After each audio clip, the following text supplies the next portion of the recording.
Andrew Pollack, I admire this man enormously. He's the father of that beautiful young girl who was murdered. Said she was shot 9 times on the 3rd floor. I want you to listen to this man. I want you to listen to what he has to say. This grieving father in this unimaginable situation.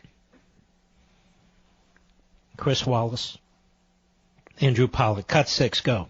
When you were at the White House at that very raw, emotional moment, you said, look, after 9/11, we fixed the situation. We made it a lot harder for people to get onto planes with guns. When you hear what Governor Scott just said, when you hear what President Trump is saying, would that fix the problem? It's not going to be fixed because I just heard what you said, what you're focusing on.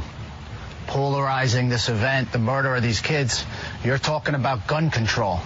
I just had to listen to you and Governor Scott talk about gun control. Gun control is a big issue. No one in America is going to come together on gun control, Chris. We're here. You didn't say one thing about fixing it. The American people, we could get together on school safety. But when you polarize it, this event and every other media, we don't care about gun control right now. That's a big issue in the country, and you're not going to get everyone together on it. But we're going to get everyone together on fixing our schools. And I just listened to you, so I just listened to you. You didn't talk, you didn't mention one question to Governor Scott about what are we going to do about the security for our children? How are we going to do that? But you're just talking about gun control, which is going to just give you more ratings than every other media event. Our kids are going to school in Kentucky on Monday. How are those kids safe? How about bringing that up to the media? How about bringing that up to Governor Scott? Not about guns. It's not about guns now. Today, it's not about guns. It's about the safety in our schools. And that's what you asked Governor Scott about, and I got to listen to that at my house. My kid's not here because the schools weren't safe. That's the main thing. You go into a courthouse, the judge is safe. The stenographer is not worried someone's coming in with a gun because they can't get in with a gun. The American people, we just want our schools safe. We don't want to talk about guns right now. And I've been saying it since day one. Do we rely on gun control at our airports? Do we rely on our murder laws at our airports? No, we arm ourselves. With the TSA, with airport security, with town or city police. And then the president today brings this up. Cut 2, go. Don't worry about the NRA. They're on our side. You guys, half of you are so afraid of the NRA. There's nothing to be afraid of. And you know what? If they're not with you, we have to fight them every once in a while. That's okay. Let's just stop. See, this is so aggravating and frustrating to me. I've said many times to you, the president is not a philosophical conservative, but he does conservative things. And by the way, not all the time. Here, it matters. If you don't have a foundational understanding of the Constitution, if you don't have a foundational understanding of the Second Amendment, then you use the claptrap language of the left. Don't worry about the NRA. Don't be afraid of the... Mr. President! This is not about the National Rifle Association. This is not about politicians being afraid of the National Rifle Association. This is not about you having lunch with the leaders of the National Rifle Association. This isn't about making a deal over the Second Amendment and the Bill of Rights and the Constitution of the United States. Some things are sacrosanct. To play into the left's agenda, to play into the left's propaganda, when not a single proposal on the so-called gun control side would have any impact whatsoever. Now that we know the facts, the outrageous incompetence of the local police, the outrageous incompetence of the FBI that reports to you. Why are you engaging like this? With their language, with their arguments. It's not enough to say, I love the NRA, I believe in the Second Amendment as much as they do, but But what? But what?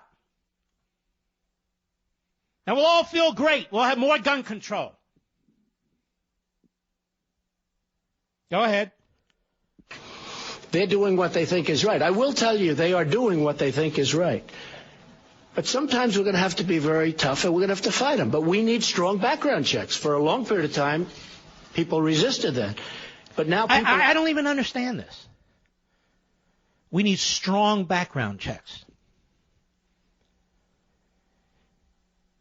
This murder, 19-year-old murder in Florida. Let's pretend we didn't have any background checks. None whatsoever. You could do what Walter Williams talked about on my show last night, and I played for you an hour ago. You can go into a Sears catalog, which they don't have anymore. Let's just play along. And order a gun and get a gun. Let's pretend this 19-year-old did this. Still, the FBI was warned about him in September. Still, the FBI was warned about him on January 5th. Still, there were 36 contacts with him by local law enforcement. Still, they knew he was a danger. Background check or no background check. And they did nothing. Zero. Nothing. Well, Mark, we could have prevented him from getting a gun if he couldn't have a rifle at the age of 21. No. What, are you outlawing pistols too? What happens when he turns 21? All of a sudden, everything between his ears is okay? So he waits till he's 21. The lack of rationality in this debate is just unbelievable to me.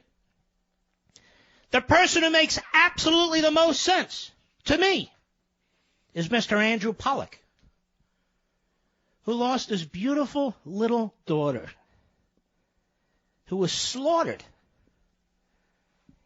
He's the voice of reason. Him, Andrew Pollack.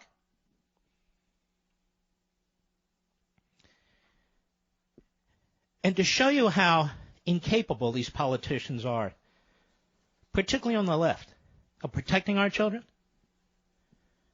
I want you to listen to this Governor Jay Inslee of the state of Washington. Cut 5, go. I have listened to the people who would be affected by that. I have listened to the biology teachers, and they don't want to do that at any percentage. I've listened to the first grade teachers that don't want to be pistol packing first grade teachers.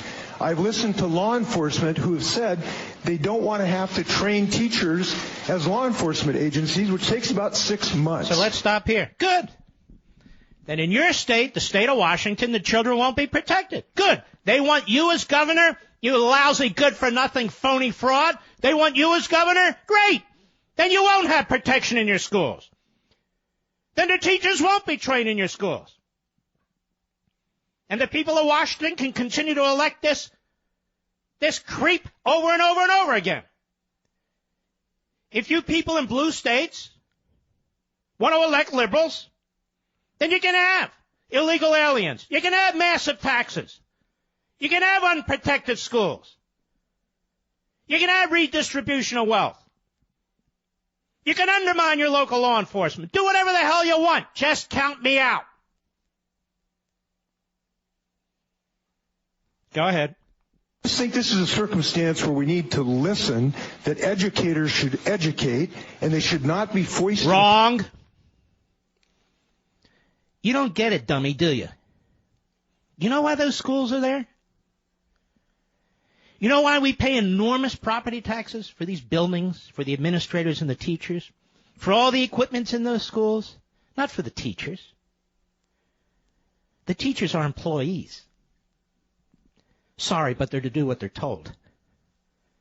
It's for the children.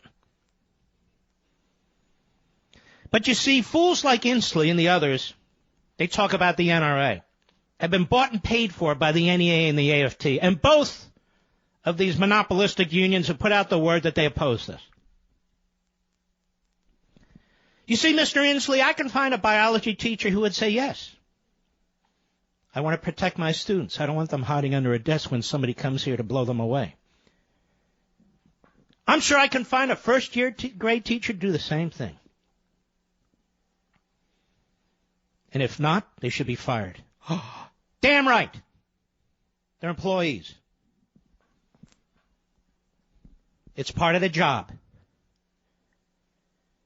See, these liberal utopias, ladies and gentlemen, they're hellholes. They're not utopias.